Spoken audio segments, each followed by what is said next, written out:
Welcome to true 9 news.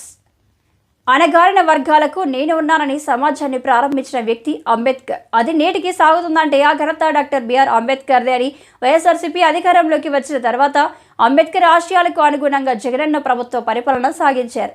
భావితరాలకు ఆకాశమంత ఎత్తున అంబేద్కర్ విగ్రహాన్ని అందించాలని తపనతో సీఎం జగన్ పనిచేశారు.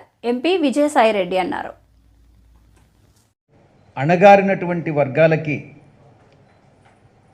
ఆయన ఒక నిలువెత్తు రూపంగా నిలిచి మీకు నేనున్నాను, మీ హక్కులను కాపాడేదానికి, మీ యొక్క ఆత్మ గౌరవాన్ని కాపాడేదానికి నేనున్నాను అన్నటువంటి ఒక సందేశాన్ని ఇచ్చి ఇప్పటికీ కూడా ఆయన రూపొందించినటువంటి రాజ్యాంగం అనేక మార్పులు చేర్పులు చేసుకున్నప్పటికీ కూడా ఆయన ఆశయాలు, ఆయన కలలు ఇప్పటికీ కూడా సాకారం చేస్తూ ఆ basic structure of the constitution అన్నటువంటిది ఈ రోజు కూడా సమసమాజాన్ని నిర్మించేటటువంటి ఆ యొక్క ఆ క్రమాన్ని ఆయన ఏదైతే ప్రారంభించారో అది ఈ రోజు కూడా అది కొనసాగుతూ ఉందని చెప్పేదానికి నేను సంతోషిస్తూ ఉన్నా.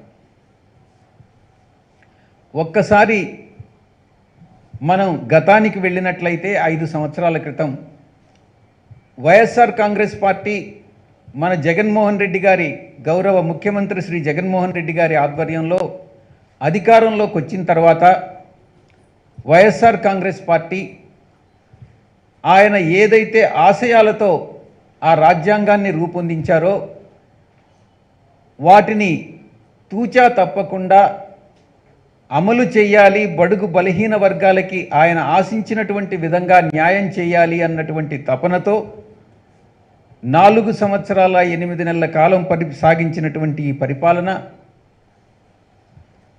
మన జగన్మోహన్ రెడ్డి గారు బాబాసాహెబ్ అంబేద్కర్ గారి విగ్రహాన్ని దేశంలోనే మరెక్కడా లేని విధంగా రూపొందించాలి, భావి తరాలకి